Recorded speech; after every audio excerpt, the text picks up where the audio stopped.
ইমা ফুলটা নিয়ে বলল, আই লাভ ইউ টু। ইমা ফুলটা নিতে ইয়াদ উঠে দাঁড়ালো।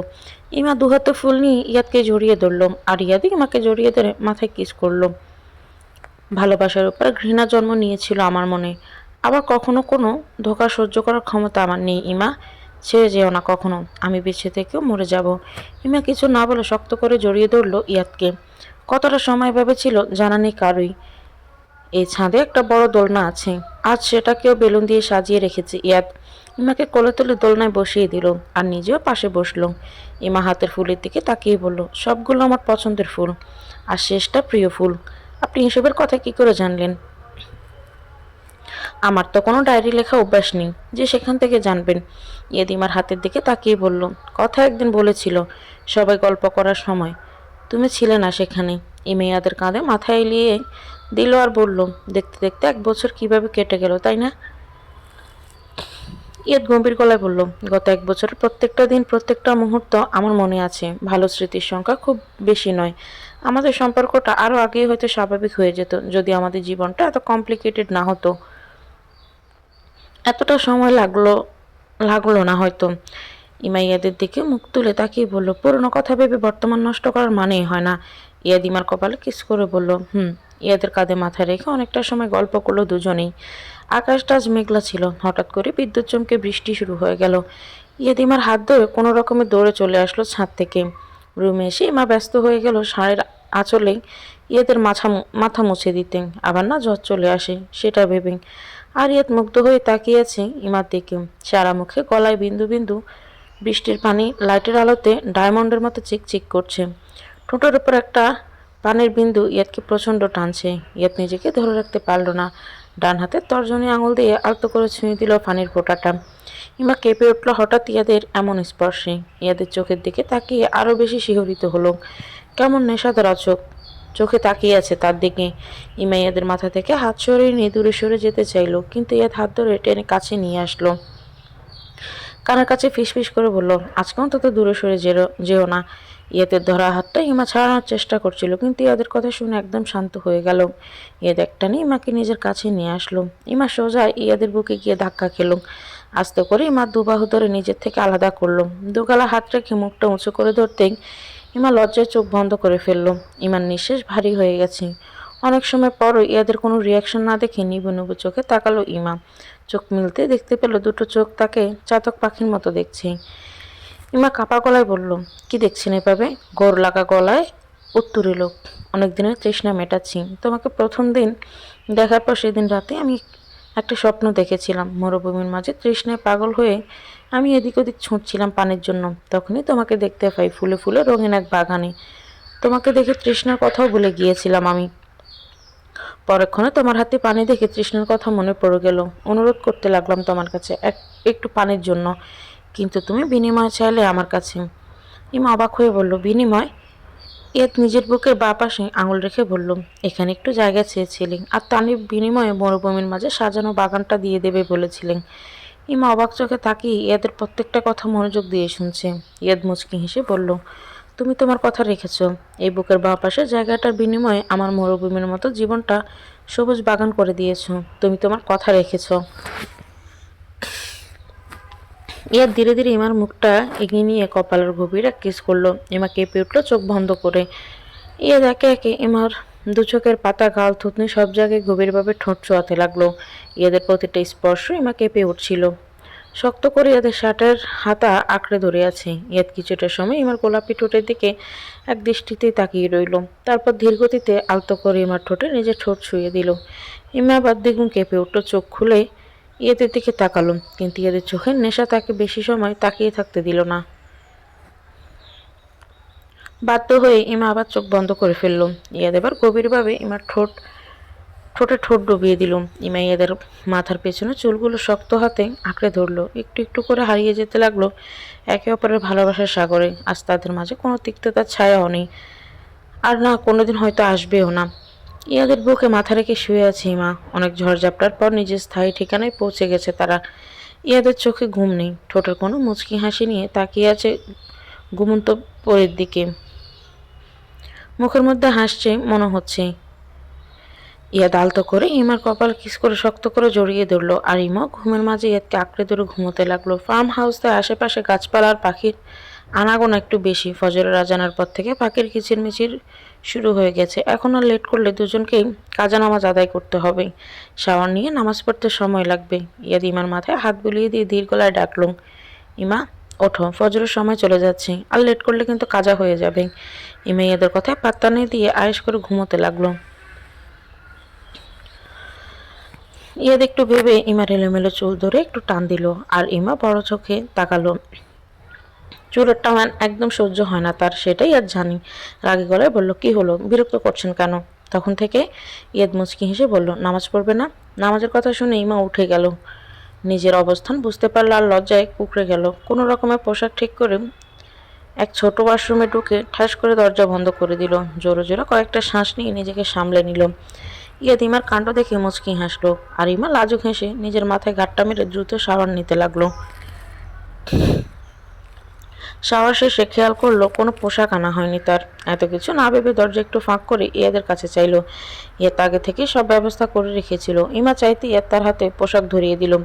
ইমা দ্রুত চেঞ্জ করে বের হতে ইয়াদ চলে গেল শাওয়ার নিতে। ইমা জায়নামাজ বিছিয়ে ইয়াদের জন্য ওয়েট করতে লাগলো। ইয়াদ বের হলে দুজন একসাথে ফজরের নামাজ আদায় করে নিল। নিজেদের নতুন জীবনের জন্য আল্লাহর কাছে দোয়া চাইল। জায়নামাজ ভাঁজ করে রেখে ঘুরে দাঁড়াতে ইয়াদ ইমাকে কোলে তুলে নিল।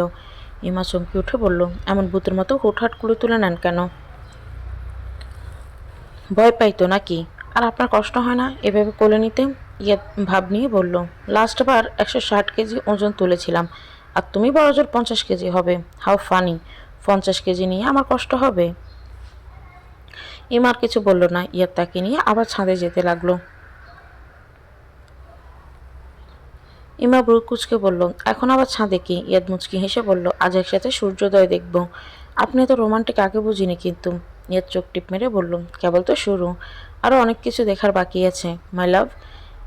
ইমা চোখ সরিয়ে নিল ইয়াদের থেকে। ছাদে গিয়ে দেখলো বৃষ্টির জন্য সব সাজানো লন্ডভন্ড হয়ে পড়ে আছে। তা দেখি ইমা হেসে বলল, যদি গত রাতে বৃষ্টিটা আগে নেমে যেত, আপনার এত পরিশ্রমের পরিণাম এমন হয়ে যেত আমি দেখার আগে। ইয়াদ ইমাকে নিয়ে পূর্ব দিকটাই নামিয়ে দিয়ে বলল, তা যা বলেছ। ইমার সামনে তাকিয়ে রেলিং ধরে দাঁড়ালো, আর ইয়াদ তাকে পেছন থেকে জড়িয়ে ধরল। পূর্ব আকাশটা লাল হয়ে গেছে, একটু পরে সূর্য উঠে যাবে। ইয়াদ ইমার ভেজা চুলে নাক ডুবিয়ে সামনের দিকে তাকিয়ে আছে।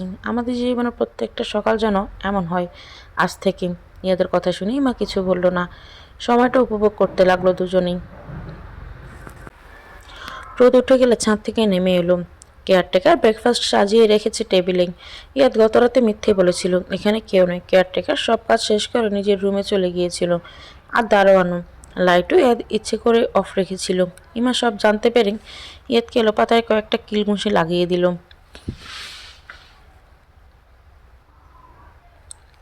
সকাল সকাল ব্রেকফাস্ট করে বাড়ির উদ্দেশ্যে চলে এলো দুজনে। ইয়াদ ড্রাইভ করছে, আর ইমা মাঝে মাঝে ইমাকে দেখছে। ইমাও আর চোখে ইয়াদের দিকে তাকাচ্ছে। ইমার সামনে তাকিয়ে মনে মনে বলল, মাফ করবেন আমাকে।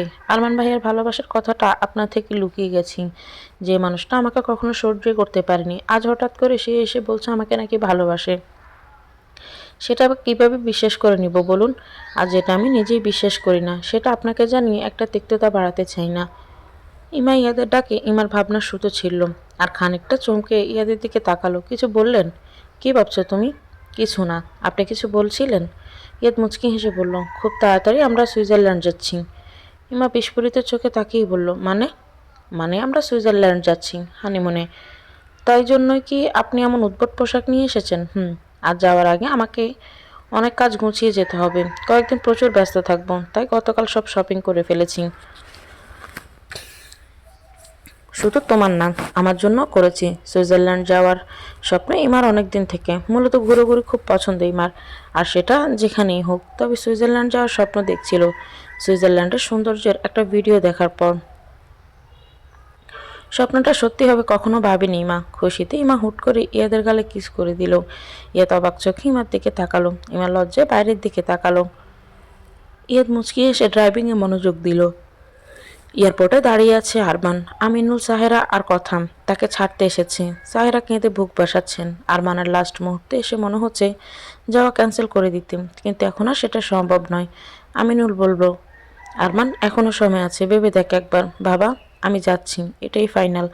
আমিনুল ঘুরে চোখের পানি আড়াল করার চেষ্টা করলো, আর সাহেরা শব্দ করেই কাঁদছে। কথা আওয়াজ কিছুটা নিচু করে বলল, এখনো বললে না ভাইয়া, তুমি কেন যেতে চাইছো?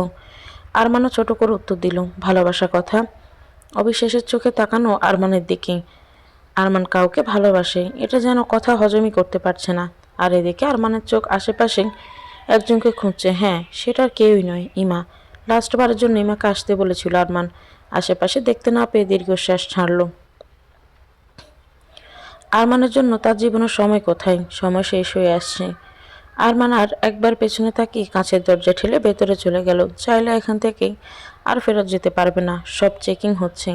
আরমান আবার কাঁচের দরজার ওপারে তাকাতে ইমাকে দেখতে পেল। ঠোঁটের কোনো মুচকি হাসি ফুটে উঠল আরমানের। ইমার পেছনে ইয়ানাকেও বের হতে দেখল। কাঁচের দরজার ওপারে আর এপারে দাঁড়িয়ে আছে একতরফা ভালোবাসার তিনটি পরিণতি। আরমান ইমাকে ভালোবেসেছিল একতরফা, আর ইয়ানা আরমানকে। একতরফা ভালোবাসাগুলো খুব কমই পরিণতি পায়, একমাত্র রেহানের একতরফা ভালোবাসায় পরিণতি পেয়েছে। ইমা আর ইয়ানা দুজনেই আরমানের দিকে তাকিয়ে আছে। একজনের চোখে ভালোবাসা আর আরেকজনের চোখে মায়া। হ্যাঁ, আজ আরমানের জন্য মায়া হচ্ছে ইমার, তবে কিছু করার নেই, সব শেষ হয়ে গেছে অনেক আগেই। এদিকে আরমান বুকের ভেতর তীব্র যন্ত্রণা নিয়ে তাকিয়ে দেখছে ইমাকে। বুকটা আজ বড্ড বেশি পড়ছে তার। ইয়ানা তো রেহানকে পাশে পেয়ে নিজের বুকের যন্ত্রণাটা কমিয়ে নেবে, কিন্তু আরমানের কোনো উপায় নেই কষ্টটা একটু লাঘব করার। আরমান আরেকবার বাবা মা বোন আর না পাওয়া ভালোবাসাকে দেখে সবার চোখের আড়ালে চলে গেল। আরমান আড়ালে চলে যেতে আজ অজানা কারণে ইমার চোখ থেকে এক বিন্দু পানি গড়িয়ে পড়ল। পানির বিন্দুটা হাতে নিয়ে দেখে নিজেই অবাক হলো। এদিকে ইয়ানার চোখে আজ পানি নেই, কারণটা তার অজানা। এভাবে কেটে গেল বেশ কিছুটা সময়। ইয়ানা স্থির গলায় বলে উঠল, চলো ভাবি, আমাদের যেতে হবে। ইমা ছোট করে হুম বলে হাঁটতে লাগলো সামনের দিকে। ইয়ানা আরেকবার পিছনে তাকিয়ে দীর্ঘশ্বাস ছেড়ে ইমার পিছনে যেতে লাগলো। ইমাইয়াতকে এখানে আসার কথা বললে সে ইয়ানাকে সাথে নিয়ে আসতে বলে। সে ব্যস্ত, আসতে পারবে না, আর ইমাকেও একা ছাড়তে পারবে না, তাই ইয়ানাকে সাথে নিয়ে আসতে বলেছি। গাড়িতে গিয়ে বসতেই তাদের মাথার উপর দিয়ে বিকট শব্দে প্লেনটা চলে গেল। দুজনেই সেদিকে তাকিয়ে রইল কিছুটা সময়। আরমান তাকিয়ে আছে উইন্ডো দিয়ে বাইরের দিকে, চোখ দুটো টলমল করছে নোনা জলে। আবার কবে এই দেশে, এই মাটিতে আপনজনদের কাছে ফিরে আসবে সেটা তার জানা নেই। এটাও জানে না আদৌ কোনোদিন আর আশা হবে কিনা। বুকের ভেতরটা প্রচণ্ড ভারী লাগছে তার। আরমান চোখ বন্ধ করে সিটে হেলান দিয়ে আর চোখের কোণ বেয়ে নোনা জলের ধারা গড়িয়ে গেল। আরমানের হঠাৎ অস্বস্তি হতে লাগলো, মনে হচ্ছে তার দিকে কেউ গভীরভাবে তাকিয়ে আছে। আরমান চোখ করে চমকে উঠল। চশমা চোখে একটা মেয়ে তার দিকে ঝুঁকে তাকিয়ে আছে।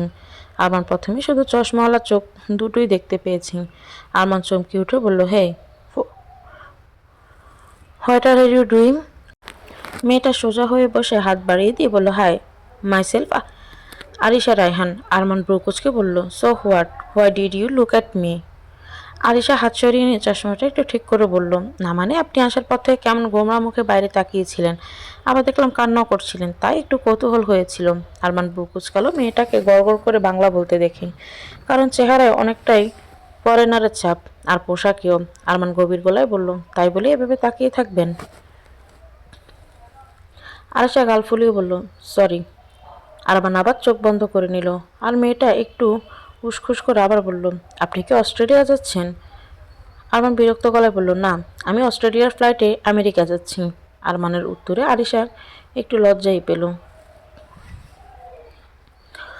তবে পাত্তা না দিয়ে আবার বলল, না মানে আমি অস্ট্রেলিয়া থাকি, তাই বলছিলাম। আপনি অস্ট্রেলিয়া কোথায় যাচ্ছেন? আরমান বিরক্ত হলেও ভদ্রতার খাতিরে ছোট করে উত্তর দিল, সিডনি শহরে। আরিশা উৎসুক গলায় বলল, ওয়াও, আমিও সিডনি শহরেই থাকি। আমার জন্ম সিডনি শহরেই। বাবা একটা ইন্টারন্যাশনাল কোম্পানিতে জব করে, সেই সুবাদে সিডনিতেই থাকি আমরা। বাবা মা দুজনে পিওর বাঙালি, আর রিলেটিভস সব বাংলাদেশে। আমি আমার দাদু বাড়ি গিয়েছিলাম। আর আমার প্রচণ্ড বিরক্ত লাগছে মেয়েটার কথা, কিন্তু কিছু বলতেও পারছে না। এত ঘন্টা জার্নি, যদি এই মেয়েটার সাথে থাকে তাহলে সে নিশ্চিন্তে পাগল হয়ে যাবে। সেটা ভেবে আরমানের মাথা ব্যথা শুরু হয়ে গেছে। আরমান ছোট ছোট শব্দ করে মেয়েটার প্রশ্ন উত্তর দিচ্ছি। কথায় কথায় যখন জানতে পারলো মেয়েটা বাবা আরমানের অফিসে সিনিয়র অফিসার, তখন বেশ অবাক হলো, তবে মেয়েটাকে বুঝতে দিল না। এতটুকু সময়ে আরমান একটা নোটিশ করেছে মেয়েটাকে প্রতি 5 মিনিটে একবার তার চোখের চশমাটা নেড়েচেড়ে ঠিক করে নেয়। আরমান বিরক্ত হয়ে বলল, আপনি কি এবার একটু চুপ করবেন দয়া করে? আসলে আমার মাথাটা একটু ধরেছে। আয়েশা গোমরা মুখ করে বলল, আসলে আমি বেশি সময় চুপ করে থাকতে পারি না, মনে হয় পেটটা ফুলে যাচ্ছে কথায়। আরমানের ইচ্ছে করছে নিজের মাথা নিজেই ফাটাতে, কোনো ফাঁসাদে পড়লো সেটা ভেবে মাথা খারাপ হয়ে যাচ্ছে তার। এই মেয়ের বকবকে সে নিজের কষ্টের কথা প্রায় ভুলেই গেছে। কথা থেমে থেমে কান্না করছে আর ঈশান তাকে সান্ত্বনা দিচ্ছে। কথা নাক টেনে বলল, ভাইয়া ভেবে কেন চলে গেল বলুন তো? ভাইয়ার সাথে তেমন কথাও হতো না, মেশা হয়নি তেমন করে, কিন্তু দিনে কয়েকবার সামনাসামনি হয়ে যেতাম আর টুকিটাকি কথাও হতো, কিন্তু বাড়িতে গেলে এখন কেমন যেন দম বন্ধ হয়ে আসছে আমার। সকালে ভাইয়াকে দিয়ে আসার পর থেকে মা শুধু কেঁদেই যাচ্ছে। ঈশান কী বলবে বুঝতে পারছে না, সে নিজেও বুঝে উঠতে পারছে না আরমান হঠাৎ করে এমন একটা সিদ্ধান্ত কেন নিল। ভার্সিটিতে তার টিচার ক্যারিয়ার বেশ ভালোই চলছিল, তাহলে হঠাৎ এমন সিদ্ধান্ত কেন? ঈশান ভাইয়া কাউকে ভালোবাসতো? ঈশান চমকে উঠে তাকালো কথার দিক নিয়ে, মানে ভাইয়া যাওয়ার আগে ছোট্ট করে উত্তরে এটাই বলে গেছে। ঈশান হিসাব মেলাতে পারছে না। তার জানা মতে আরমান ভার্সিটি লাইফ থেকে পিওর সিঙ্গেল, অনেক মেয়ে তাকে প্রপোজ করলেও কখনো অ্যাকসেপ্ট করেনি। ঈশান শুনেছিল বাজি ধরে কোনো এক মেয়েকে প্রপোজ করেছিল, কিন্তু সেটাকে তার জানা নেই। ঈশান একটু ভেবে বলল, সেটাকে কিছু বলেছে আরমান স্যার? কথা হতাশা গলায় উত্তর দিল, না। তবে আরমান, আমার মনে হয় মা কিছু জানে। অনেকদিন ধরে মা আর ভাইয়ের সম্পর্ক কিছু ঠিক নেই। ঈশান কথাকে বাঁ হাতে জড়িয়ে ধরে বলল, এখনও সব নিয়ে ভেবে কাজ নেই। আরমান স্যার তো চলেই গেছে। কথা বিরক্ত হয়ে বলল, কি সব সময় স্যার স্যার করেন? ভাইয়া বললেই তো হয়। ঈশান কথাকে একটু কাছে টেনে বলল, আগে স্যার ছিল তাই স্যার বলেছি, এখন শুধু বউর বড় ভাই তাই ভাইয়া বলবো। কথা ভ্রুকুচকে বলল, ঢং দেখে পাচ্ছি না, বিয়ের খবর নিয়ে বউ বউ করতে এসেছে। ঈশান মুচকি হেসে বলল, তোমার 18 হলেই বিয়ে করে নেব খুকি, ভাইয়াকেও বলতে হবে তোমার কথা। কথার কিছু বলল না, দুজনে পাশাপাশি হাঁটতে লাগলো, তবুও কথার মন ঠিক হচ্ছে না। বারবার আরমানের কথা মনে পড়ে কষ্ট হচ্ছে, আর একটা প্রশ্ন মনে ঘুরঘুর করছে, মেয়েটা কে ছিল আর কি হয়েছিল, যার উত্তর হয়তো আর কোনোদিনও পাওয়া সম্ভব নয়। সময়ের সাথে সাথে হয়তো প্রশ্নটাও মাটি চাপা পড়ে যাবে। আরমান এখন একটু স্বস্তির নিঃশ্বাস ছাড়লো, কারণ মেয়েটা বকবক করে ঘুমিয়ে পড়েছে। আরমান মনে মনে দোয়া করছে জার্নি শেষ হওয়ার আগেই যেন মেয়েটার ঘুম আর না ভাঙে, কিন্তু অনেক লম্বা জার্নি, তাই দোয়াটা কবুল হওয়ার সম্ভাবনা খুবই কম। আরমান একবার মেয়েটাকে স্ক্যান করে নিল। পায়ে হোয়াইট ক্যাটস, ব্লু জিন্স প্যান্টের সাথে ব্লু আর হোয়াইট কম্বিনেশনের একটা লং টপস, আর গলায় স্কার্ফ ঝুলানো। এসব পোশাক আরমানের একদমই পছন্দ না। মুখের দিকে তাকিয়ে প্রথমে চোখ পড়ল চশমার আড়ালে বন্ধ চোখ জোড়া, চিকন নাকের উপর চশমাটা আলগা হয়ে আছে, ঠোঁট দুটো গাঢ় গোলাপি, এতক্ষণ ননস্টপ নড়লেও এখন চুপ করে আছে। জুটি করা চুলের কিছু চুল বের হয়ে গালের উপর পড়ে আছে, দবদবে সাদা মুখে মেকআপের ছোঁয়া নেই, এতটাই সাদা মেকআপের হয়তো প্রয়োজনই পড়েনি। মডার্ন হলেও উচ্ছৃঙ্খল মনে হচ্ছে না। আরমান আবার উন্ড্র দিয়ে বাইরে তাকালো। এখন কোনো দেশের উপর আছে তার জানা নেই, তবে নিজের জন্মভূমি অনেক সময় আগেই পার করে পেছনে ফেলে এসেছে সেটা ভালো করেই জানে। আবার বুকের ভেতর রক্তক্ষরণ শুরু হয়ে গেল আরমানের। দীর্ঘশ্বাস ছেড়ে চোখ বন্ধ করে মাথা এলিয়ে দিল সিটে। আপনি কি ঘুমিয়ে পড়েছেন? আরিশার আওয়াজ কানে আসতে আরমানের এখন কান্না করতে ইচ্ছে করছে। এখনই তো ঘুমোলো, আবার ঘুম ভেঙে গেছে, মানে এখন আবার আরমানের মাথা চেবিয়ে খাবে। আরমান চোখ খুলে তাকিয়ে বিরক্ত গলায় বলল, প্রবলেম কি আপনার? আরিশা আবার চশমা ঠিক করে বলল, মানে ঘুমের মধ্যে মনে হচ্ছিল কেউ আমার দিকে তাকিয়ে আছে, তাই ঘুম ভেঙে গেল। আরিশার কথা শুনে আরমান শুকনো বিষম খেলো। আসলে আমার ঘুম খুব পাতলা, একটুতেই ভেঙে যায়। আরমান কিছু না বলে চুপ করে রইল। হঠাৎ আরিশা দাঁতে জিব্বা কেটে বলল, এই যা, সে কখন থেকে বকবক করছে, অথচ এখনো আপনার নামটাই জানা হলো না। আমার কি নাম আপনার? বরাবরের মতো আরমানের ছোট উত্তর, Arman Mahmud. Wow, nice name. আর আমার নামের সাথে কিন্তু অনেকটা মিলও আছে। আরমান ছোট ছোট চোখে তাকালো আরিশার দিকে, আর বিনিময়ে আরিশা ফোকলা হাসল। আরমান চোখ সরিয়ে নিল। আরিশার গলার আওয়াজ নিচু করে বলল, আপনাকে একটা সিক্রেট বলে শুনুন, আপনার কাজে লাগবে। আরমান আবার ভ্রু কুঁচকে তাকালো আরিশার দিকে, আর আরিশা বলল, আমার পাপা হচ্ছে হিটলারের খালাতো ভাই। অস্ট্রেলিয়ার মতো দেশে থেকে আমাকে বাংলাদেশের কালচারে চলতে বলো সবসময়। এটা কেমন কথা হলো বলুন তো আপনি? আমাকে চালাকি করে বাংলাদেশ পাঠিয়েছিল ওনার বন্ধুর হ্যাংলা ছেলের সাথে বিয়ে দেওয়ার জন্য। আমি কম যাই নাকি? ওই ছেলের এমন হাল করেছে জীবনে বিয়ের কথা মুখেও নিতে ভয় পাবে। কথা শেষ করে ভাব নিয়ে চশমাটা আবার একটু নেড়েচেড়ে ঠিক করে নিল। এদিকে আরিশের কথা শুধু আরমানের চোখে রসগোল্লার মতো হয়ে গেছে। মেয়েটাকে দেখে মনে হয় না এতটা দুষ্টু হতে পারে। এসব আপনাকে কেন বলছি সেটা শুনুন। আপনি আমার পাপার আন্ডারে কাজ করবেন, তাই আগে সাবধান করে দিলাম। আয়েশা নিজের সিটে আয়েশ করে বসলো, আর আরমান অবাক চোখে তাকিয়ে আছে তার দিকে। নিজের বাবাকে কেউ হিটলারের খালাতো ভাই বলতে পারে, আরমানের ধারণা ছিল না। মিনি ছাদে বসে আছি ইমা ইয়াদ এখনো বাসায় ফেরেনি। বেশ ব্যস্ত সময় পার করছে সে। ইমার মন ভালো নেই আজ। এয়ারপোর্ট থেকে আসার পর থেকে একটুও স্বস্তি পায়নি। বারবার আরমানের ব্যথিত চোখ আর সাহেরা বেগমের কান্নার চোখে ভাসছে। ইমার মনে হচ্ছে আরমান চলে যাওয়ার জন্য সেই দায়ী। ইমা উঠে গিয়ে রেলিং ধরে দাঁড়ালো, আকাশের দিকে তাকিয়ে আর বিড়বিড় করে বলল, মনি, নিজের কর্মের ফল সবাইকে ভোগ করতে হয়। মায়ের কাছ থেকে তুমি আমাকে দূরে সরিয়ে দিয়েছ। আজ ভাগ্য তোমার থেকে তোমার আদরের ছেলেকে দূরে সরিয়ে দিল। ইমা দীর্ঘশ্বাস ছেড়ে আকাশের দিকে তাকিয়ে রইল চুপচাপ। হঠাৎ পেছন থেকে কেউ জড়িয়ে ধরতেই ইমা চমকে উঠে মাথা ঘুরিয়ে পেছনে তাকিয়ে দেখে ইয়াদ। ইমাকে তাকা দেখে ইয়াদ ব্রু নাচিয়ে মুচকি হাসল। ইমা আবার সামনে তাকালো। ইয়াদ ইমার কাঁধে থুতনি রেখে বলল, কি হয়েছে আমার বউটার? ইমা ইয়াদের প্রশ্ন উপেক্ষা করে বলল, আপনি কখন আসলেন? আপনি যখন ভাবনায় বিপদ ছিলেন তখনই এসেছি ম্যাম। তোমাকে এখানে বসে থাকতে দেখে ফ্রেশ হয়ে তারপর আসলাম। ইমা ইয়াদের হাত ছাড়িয়ে বলল, চলুন আপনার খাবার দিচ্ছি। ইয়াদ ইমাকে থামিয়ে বলল, আগে বলো তোমার কি হয়েছে, এত মনমরা কেন তুমি? আরমান ভাই আজ চলে গেছে। খালামণি খুব কান্নাকাটি করছিলেন, আর এখনও করছে। কথার ফোন এসেছিল একটু আগে। ইয়াদ বলল, না গেলেই তো পারতেন, হঠাৎ এভাবে কেন চলে গেলেন? ইমা ইয়াদের প্রশ্ন সম্পূর্ণ উপেক্ষা করে রুমের দিকে যেতে যেতে বলল, রাত অনেক হয়েছে, আপনি খাবেন, চলুন। ইয়া তার কথা না বাড়িয়ে চুপচাপ ইমার পেছনে যেতে লাগলো। খাবার টেবিলে ইমা একদমই খাচ্ছিল না, শুধু খাবার নাড়াচাড়া করছে। ইয়াদ সেটা খেয়াল করে নিজেই এক লোকমা খাবার ইমার সামনে ধরল। ইমা একবার ইয়াদের দিকে তাকে খাবারটা মুখে নিল। ইমার মুখে খাবার তুলে দিয়ে ইয়াদ ইমার সামনে হা করলো। ইয়াদের কাণ্ড দেখে ইমা মুচকি হেসে ইয়াদের মুখে খাবার তুলে দিল। এরপর একে অপরকে খাইয়ে দিতে লাগলো। খাওয়া শেষে ইয়াদ রুমে চলে গেল, আর ইমা সব গুছিয়ে রুমে আসলো। ইয়াদকে রুমে না দেখে মিনি ছাদে তাকিয়ে ইয়াদকে দাঁড়িয়ে থাকতে দেখলো। কি ব্যাপার, এখন আবার এখানে এসে দাঁড়ালেন কেন? রাত হয়েছে তো, ঘুমোবেন, চলুন।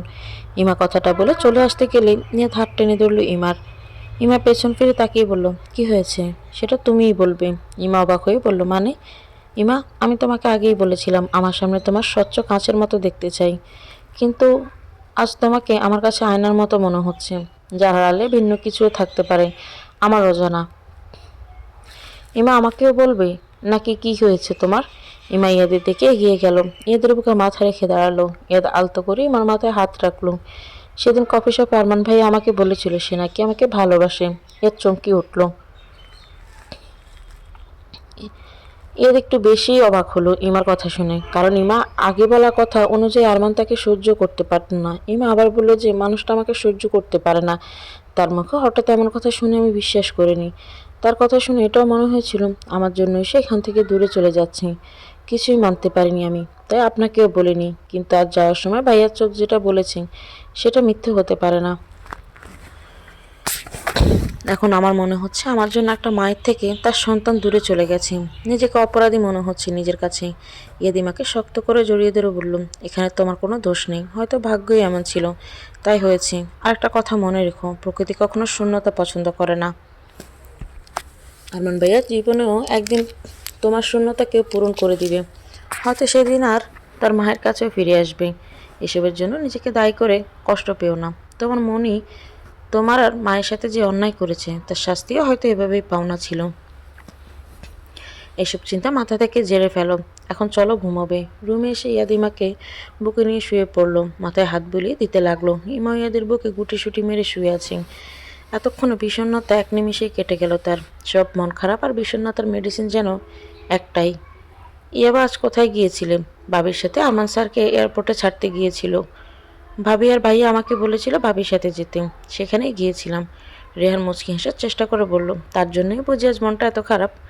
আমার আবার ইয়ানা মাথা তুলে রেহানের দিকে তাকিয়ে বলল, আমার কোথায় মন খারাপ? রেহান মুচকি হেসে বলল, নয় বুঝি? ইয়ান আবার রেহানের বুকে মাথা রেখে বলল, একদমই না। রেহান আর কিছু বলল না, চুপচাপ শুয়ে রইল। আজ ইয়ানার কোনো যেন আরমানের জন্য খুব বেশি কষ্ট হচ্ছে না। তখনই খারাপ লেগেছিল, কিন্তু সেটা বেশি সময় স্থায়ী হয়নি। আজ ইয়ানায় একটা কথা খুব ভালোভাবে বুঝে গেছে, অবহেলার অযত্নে ভালোবাসাটা একসময় মরে যায়। ইয়ানা মনে আরমানের জায়গাটা অযত্ন আর অবহেলায় চাপা পড়ে গেছে। সেখানে এখন কেবল রেহানের রাজত্ব। রেহানের ভালোবাসার কাছে হার মেনে ইয়ানা বাধ্য হয়েছে তাকে ভালোবাসতে। ইয়ানা মাথাটা একটু উঁচু করে টুপ করে রেহানের গালে একটা কিস করল। ইয়ানার কাণ্ড দেখে রেহান মুচকি হাসল। কি ব্যাপার ম্যাডাম, আজ না চাইতেই বৃষ্টি কিভাবে এলো বলুন তো? ইয়ানা ছোট ছোট চোখে তাকিয়ে বলল, কেন, ভালো লাগেনি? ঠিক আছে, ফেরত নিয়ে নিচ্ছি। রেহান দুষ্ট হেসে বলল, বললে ফেরত নেওয়া হয়ে গেল নাকি? দাঁড়াও, আমি ফেরত দিচ্ছি, সুদ সমেত। ইয়ানা কিছু বোঝার আগে রেহান ইয়ানার দুগালে দুটো কিস করে দিল। ইয়ানা বাঁকা চোখে তাকালো আর রেহান হা হা করে হাসতে লাগলো। ইয়ানাও মুচকি হেসে রেহানের বুকে মুখ লুকালো চুপটি করে। ঈশান একটার পর একটা কল দিয়েই যাচ্ছে, কিন্তু কথা রিসিভ করছে না, আর কেটেও দিচ্ছে না। এদিকে ঈশানের পাগল প্রায় অবস্থা কথার এমন ইগনোর দেখে। কথা মনমনা ছিল, তাতে ঈশান একটু বিরক্ত হয়ে বলেছিল, এভাবে মুখ গোমরা করে থেকো না, ভালো লাগে না। এটা নিয়ে দুজনের ছোটোখাটো একটা যুদ্ধ হয়ে গিয়েছে। কল দিতে দিতে ঈশান নিজের মনে বিড়বিড় করে বলল, মিস্টার ঈশান, আরও করো পিচ্চিদের সাথে প্রেম, কথায় কথায় গাল ফুলকি বসে থাকে। খোদা তুমি উদ্ধার করো এই বিপদ থেকে। ও তার মানে আমি আপনার জন্য বিপদ হয়ে গেছি এখন, তাই না? কপাল খারাপ থাকলে যা হয় আর কি। ঈশান ফোন কানে নিয়ে বকবক করছে, আর কথা কখন রিসিভ করছে টেরই পাইনি। ঈশানের শেষের কথা শুনে কথা তো আরও রেগে বুম হয়ে গেছে। এখন তো আমি পুরনো হয়ে গেছি, আমাকে আর ভালো লাগে না। ঈশান অবাক হয়ে বলল, যা বাবা, এই তো সেদিন অ্যাকসেপ্ট করলে, পুরনো হলে কখন আবার? আপনি আর কথা বলবেন না আমার সাথে, কলও দিবেন না, বলে দিলাম। ঈশানকে কিছু বলার সুযোগ না দিয়ে কথা ফোন কেটে দিল। ঈশান হ্যালো হ্যালো করে বুঝতে পারলো অনেক আগেই কেটে দেওয়া হয়েছে। ঈশান নিজের চুল টানতে লাগলো। কথা আগের মতো আর গম্ভীর নেই, দিন দিন যেন চঞ্চল হয়ে উঠেছে ঈশানের সাথে থেকে। ঈশান একসময় খুব করে চাইতো কথা সবসময় বকবক করুক, তার সাথে ছোট ছোট ঝগড়া করুক, কিন্তু এখন যখন এসে পড়ছে তখন মনে হচ্ছে আগের কথাই ভালো ছিল তার জন্য। এখন তো তার জীবনে ধনে পাতা করে দিচ্ছে। ঈশান গাড়ির চাবি নিয়ে বের হয়ে গেল। এখন এভাবেই ম্যাডামের রাগ ভাঙাতে হবে তার। বাড়ির সামনে গিয়ে কল দিল, কথা রিসিভ করেই মারলো এক ঝাড়ি। উত্তরে ঈশান ছোট করে বলল, নিচে আসো একটু। এটুকু বলে কল কাট করে দিল। কথা কিছু বুঝতে না পেরে কিছু সময় হা করে রইল। তারপর দরজা খুলে উঁকি মেরে দেখলো কেউ নেই, তাই পা টিপে টিপে বের হয়ে এলো বাসা থেকে। গেটের কাছে বসে দারোয়ান ঘুমে ঝিমোচ্ছে, তাই বের হতে প্রবলেম হলো না। ঈশান একটা টেডি বিয়ার নিয়ে দাঁড়িয়ে আছে, তাতে লেখা সরি, আর সাথে অনেকগুলো চকলেট। ঈশান এক হাতে কান ধরে বলল, শব্দ সামার, সরি, আর হবে না। কথা কিছু না বলে দৌড়ে গিয়ে জড়িয়ে ধরল ঈশানকে। আর ঈশান মুচকি হাসলো। পুরো জার্নি আরমানের মাথা খেয়ে আরিশের স্বস্তি হয়নি। এখনও আরমানের পিছু ছাড়ছে না সে। আরমান বিরক্ত হয়ে বলল, আপনি এবার তো নিজের গন্তব্যে যান। আরিশা চশমা ঠিক করে আশেপাশে তাকিয়ে বলল, আমার জন্য গাড়ি চলে এসেছি, আপনি চলুন আমার সাথে, একই তো জায়গায় যাব। আরমান সামনে তাকিয়ে বলল, আমার জন্য অফিস থেকে গাড়ি পাঠানো হবে। আরিশা জোর গলায় বলল, গাড়ি আসবে আর এসেছে, এর পার্থক্য বুঝতে পারছেন না? এক জায়গায় যেহেতু যাব, তাহলে সাথে গেলে কি প্রবলেম বলুন তো? আপনাদের অফিস থেকে একটা অ্যাপার্টমেন্ট সবার ফ্ল্যাট দেওয়া হয়েছে। আমাদের অবশ্য একটা নিজস্ব বাড়ি আছে, তবে পাপার অফিসে যাওয়ার সুবিধার্থে অফিসে দেওয়া ফ্ল্যাটেই থাকি আমরা। আরমান কী করবে বুঝতে পারছে না। এয়ারপোর্ট থেকে বের হওয়ার পরও আরিশা কিছুতেই তার পিছু ছাড়ছে না। আরিশা এবার বিরক্ত হয়ে আরমানের হাত টেনে গাড়িতে বসিয়ে দিয়ে বলল, চলুন তো চুপচাপ। আমি পাপাকে বলে দিচ্ছি অফিস থেকে আর গাড়ি পাঠাতে হবে না। আরমানের চেহারাটা দেখার মতো হয়েছে। ভয়ে যার সাথে কেউ কথা বলতে পারে না, এমনি এত সাহসে তার হাত ধরে টানাটানি শুরু করে দিয়েছে। আরমানের কথা বন্ধ হয়ে গেছে আরিশার কাণ্ড কারখানা দেখে। আরিশা নিজের পাপাকে কল দিয়ে বলল, পাপা, তোমাদের অফিস থেকে এয়ারপোর্ট যে গাড়ি পাঠানোর কথা ছিল সেটা ক্যান্সেল করে দাও। মিস্টার আরমান আর আমি একই ফ্লাইটে এসেছি আর এক গাড়িতেই আসছি। আর সে নিজের বাবাকে কিছু বলার সুযোগ না দিয়ে কলটা কেটে দিল, একা বকবক করেই। আরমান এই মেয়েকে যত দেখছে ততই অবাক হচ্ছে। আর এসে আরমানের দিকে তাকিয়ে আবার বলল, আমি এত ভালো বাংলা কীভাবে বলতে পারি জানেন? আমাদের ভাষায় বাংলা ছাড়া অন্য কোনো ভাষায় কথা বলা সম্পূর্ণ নিষেধ, আর তার ক্রেডিট পুরোটাই আমার পাপার পাওনা। আরমানের আরিশার কথায় কোনো মনোযোগ নেই, সে বাইরে তাকিয়ে নতুন এক দেশ দেখছি। রাতের অন্ধকার আড়াল করতে সারি বাঁধা লাইটের বহর, কোনো মিল নেই বাংলাদেশের সাথে। রাস্তায় জ্যাম, হর্নের আওয়াজ, মানুষের চেঁচামেচি, রাস্তার পাশে নর্দমা, স্তূপের দম বন্ধ করা বাজে গন্ধ, কিছুই নেই এখানে। তবু আরমানের ভালো লাগছে না এই শহর। এই শহর তার কোনো আপনজন নেই, মা বলে ডাকতেই কেউ দৌড়ে আসবে না তার কথা শোনার জন্য।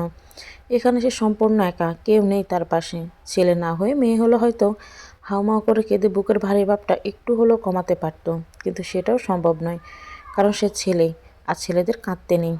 বুকের ভেতরটা পুরো ছারখার হয়ে গেলেও ঠোঁটের কোনো হাসি ফুটিয়ে তুলতে হয় তাদের। আর সে খেয়াল করলো আরমান বাইরের দিকে তাকিয়ে আছে, তাই বাইরে যা দেখা যাচ্ছে তার ছোটোখাটো বর্ণনা দিয়ে যাচ্ছে আরিশা।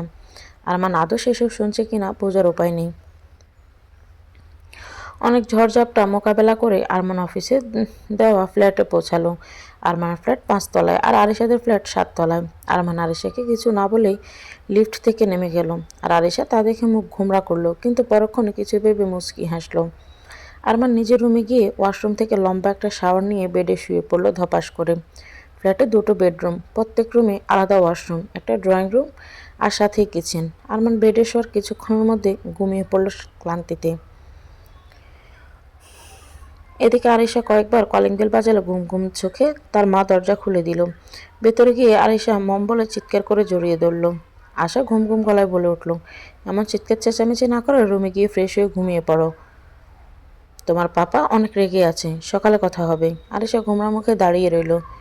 আর তার মা নিজের রুমের দিকে এগিয়ে গিয়ে আবার পেছনে ফিরে বলল, কিছু খাবি, ক্ষুধা পেয়েছে?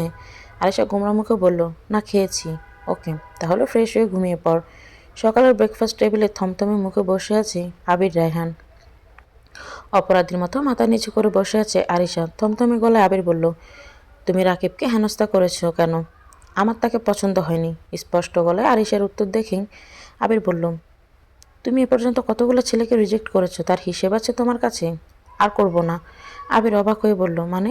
তোমার অফিসে নতুন জয়েন করার জন্য যে গত রাতে আমার সাথে ফ্লাইটে এসেছে, he is much better than Rakib.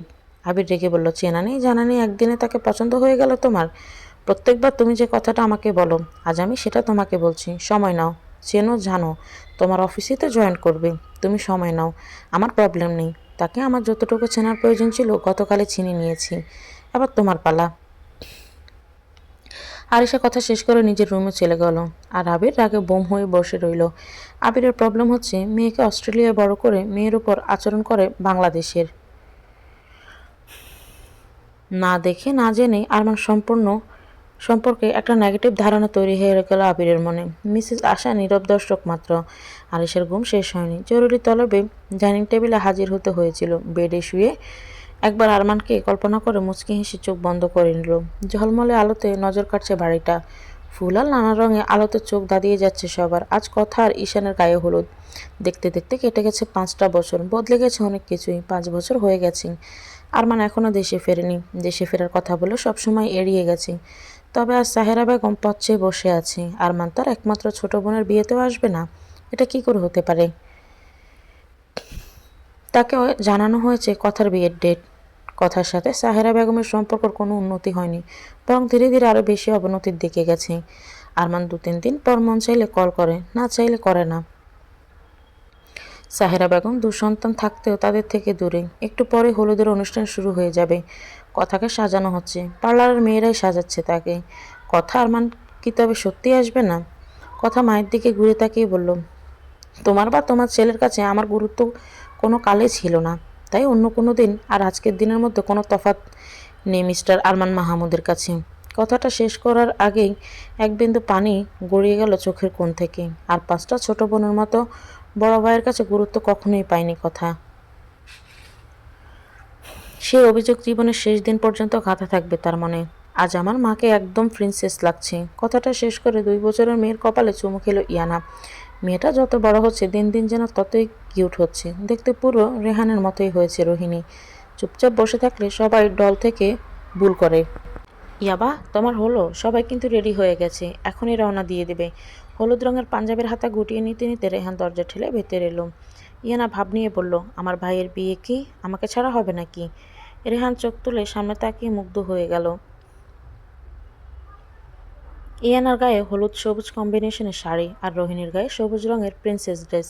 মা মেয়ে দুজনকে চোখ ধাঁধানো সুন্দর লাগছে, রেহানকেও কম লাগছে না পাঞ্জাবিতে। সব মিলিয়ে পারফেক্ট ফ্যামিলি। রেহানকে দেখে ছোট রোহিণী হাত বাড়িয়ে ভেঙে ভেঙে পাপা বলে ডাকতে লাগলো। রেহান এগিয়ে এসে মেয়েকে কোলে নিয়ে গালে কিস করলো। রেহান মুচকি এসে বলল, আমার মাকে তো আজ প্রিন্সেস লাগছে।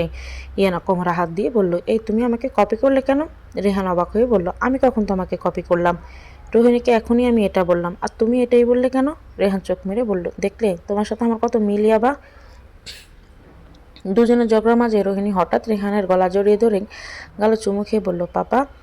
ইয়ানা রোহিণীর দিকে তাকিয়ে বলল, ওরে দুষ্ট, এতক্ষণ কষ্ট করে সাজালাম আমি, আর পাপাকে আদর দেওয়া হচ্ছে? রেহান চোখ টিপ মেরে বলল, চিন্তা করো না, তোমাকে আমি আদর করে উসুল করে দেব। ইয়ানা রেহানকে মারতে মারতে বলল, এখন লেট হচ্ছে না? রেহান ব্যস্ত হয়ে বলল, হ্যাঁ হ্যাঁ চলো। ড্রেসিং টেবিলের সামনে দাঁড়িয়ে নিজেকে খুঁটি খুঁটি দেখছে 4 বছরের ইমাদ, আর বেডে বসে গালা হাত দিয়ে ছেলের কাণ্ড দেখছে ইমা।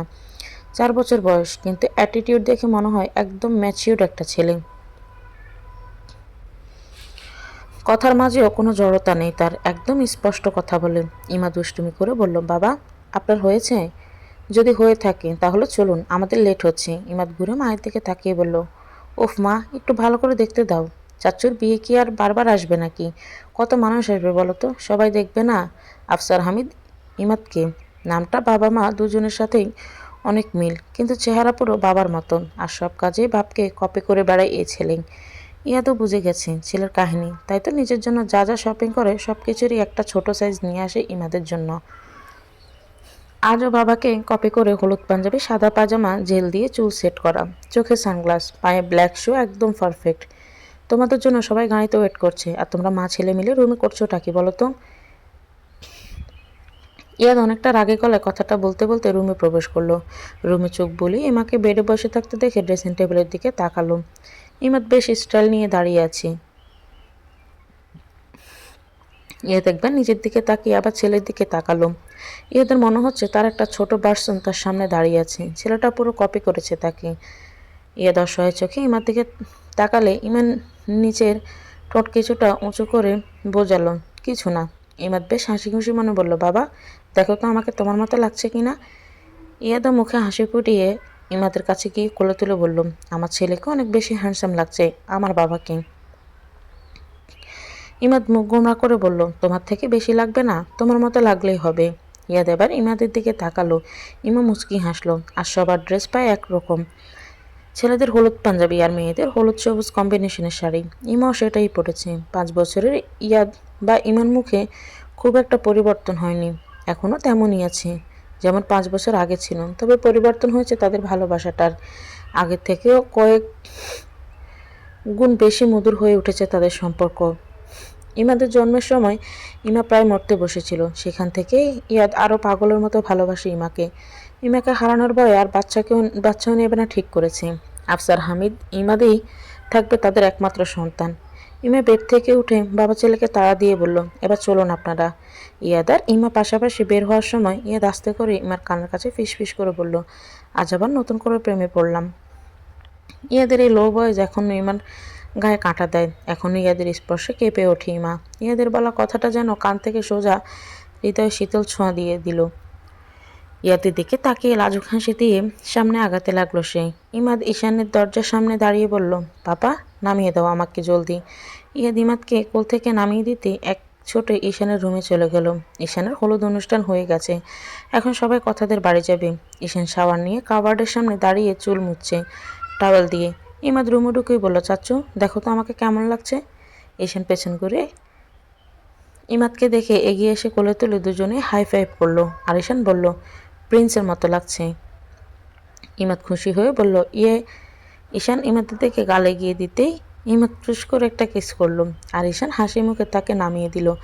ইমাদ যেভাবে এসেছিল সেভাবেই ছুটে বের হয়ে গেল। ঈশানের সাথে ইমাদের খুব ভাব।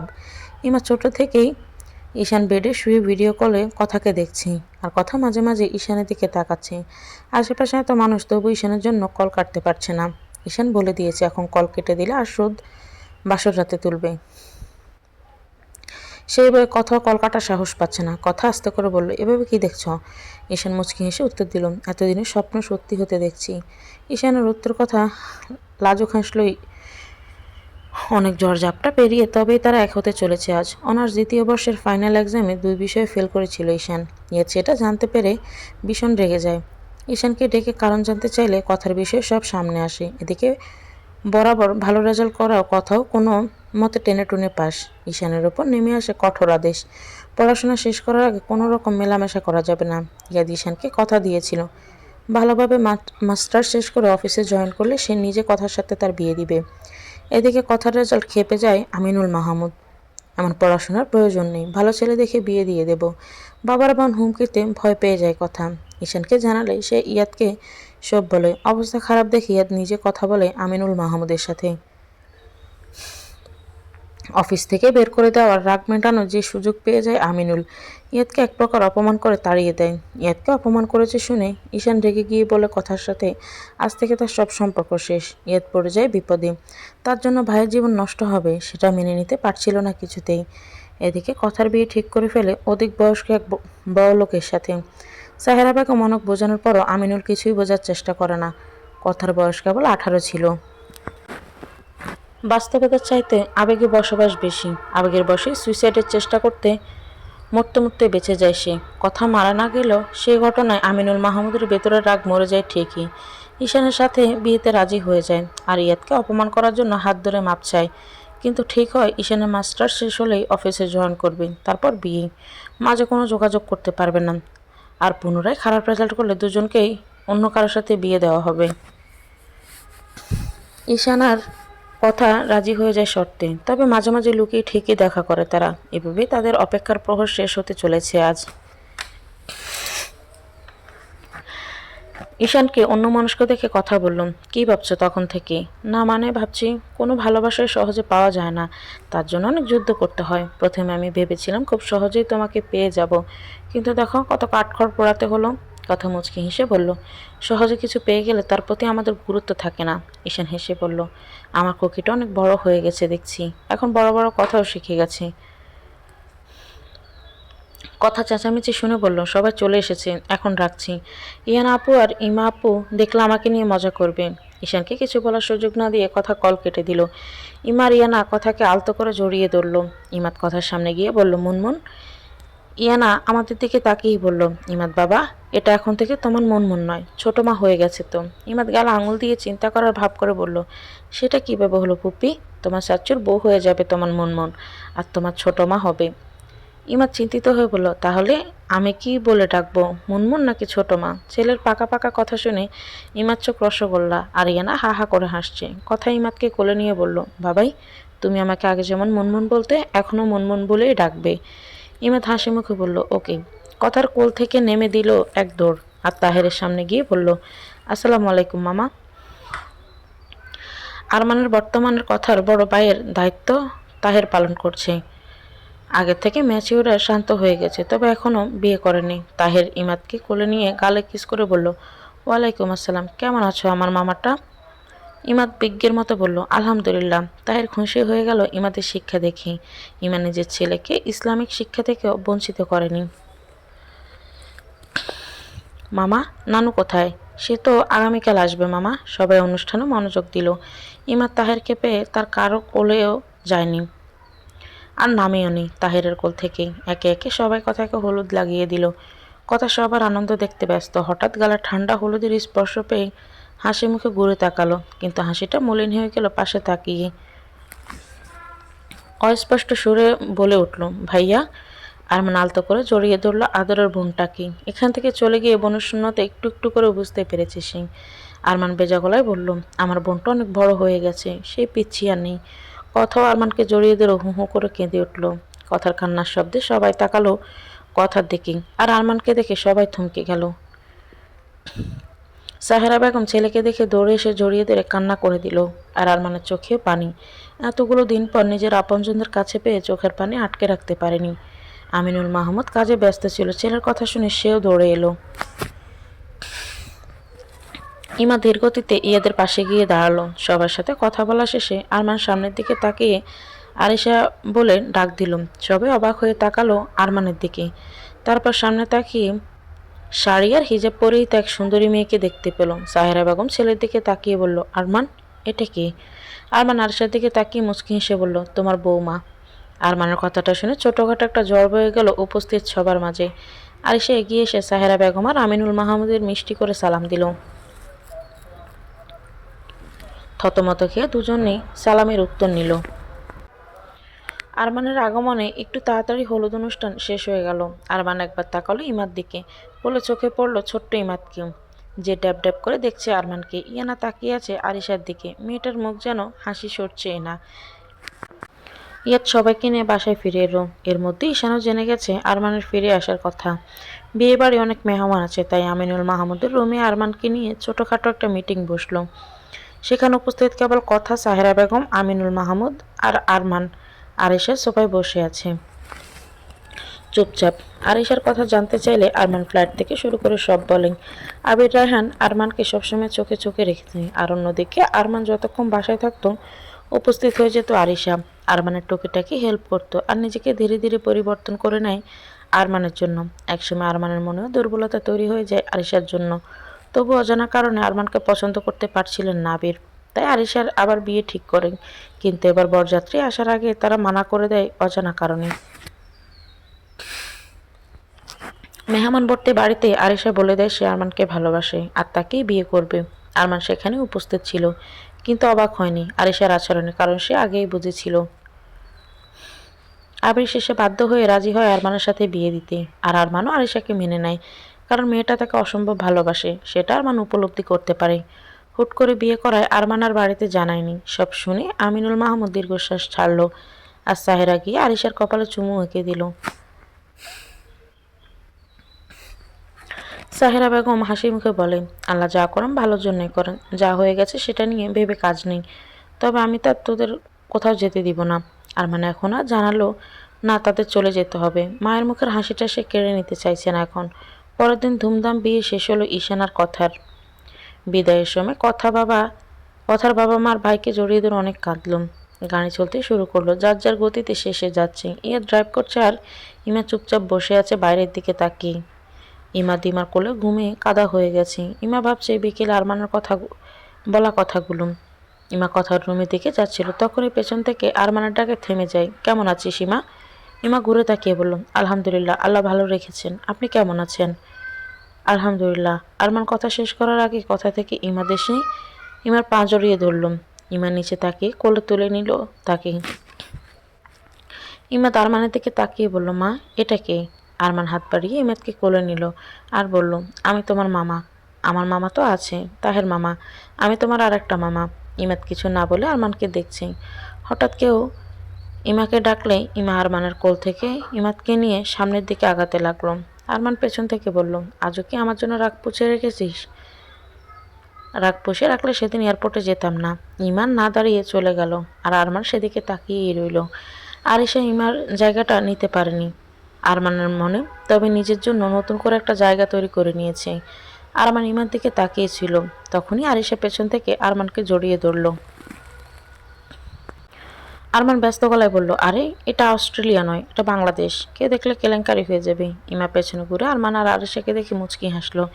কি ভাবছ? তখন থেকে ঘুর কাটলো ইমার। মুচকি হেসে বলল, আপনি ঠিকই বলেছেন, প্রকৃতি কখনোই শূন্যস্থান পছন্দ করে না। মানে কিছু না, ড্রাইভিংয়ে মনোযোগ দিন। ইমা ইয়াদের দিকে একটু এগিয়ে গিয়ে কাঁধে মাথা রাখলো। ইয়াদ ইমার মাথায় আলতো করে কিস করে মনোযোগ দিয়ে ড্রাইভ করতে লাগলো। বাসর ঘরে বসে এখনো কান্না করছে কথা।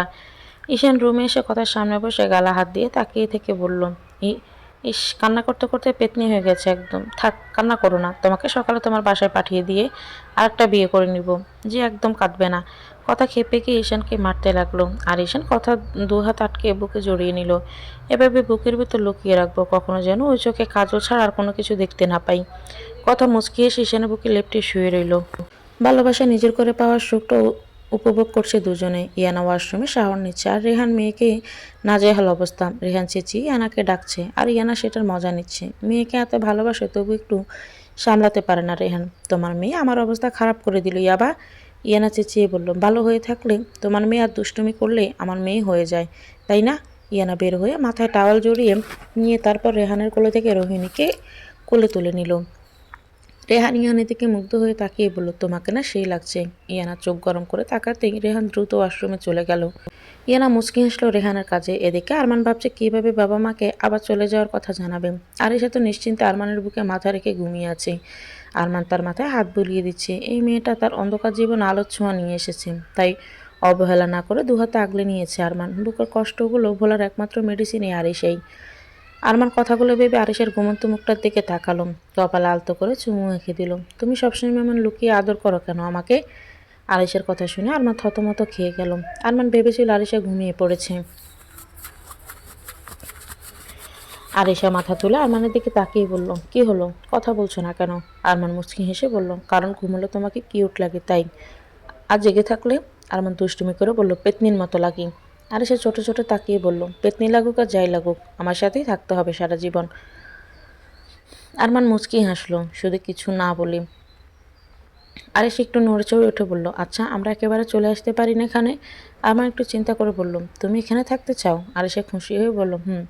আরমান মুচকি হেসে বলল, যথা আজ্ঞা মহারানী, এবার গিয়ে এখানকার অফিসে আসার চেষ্টা করব।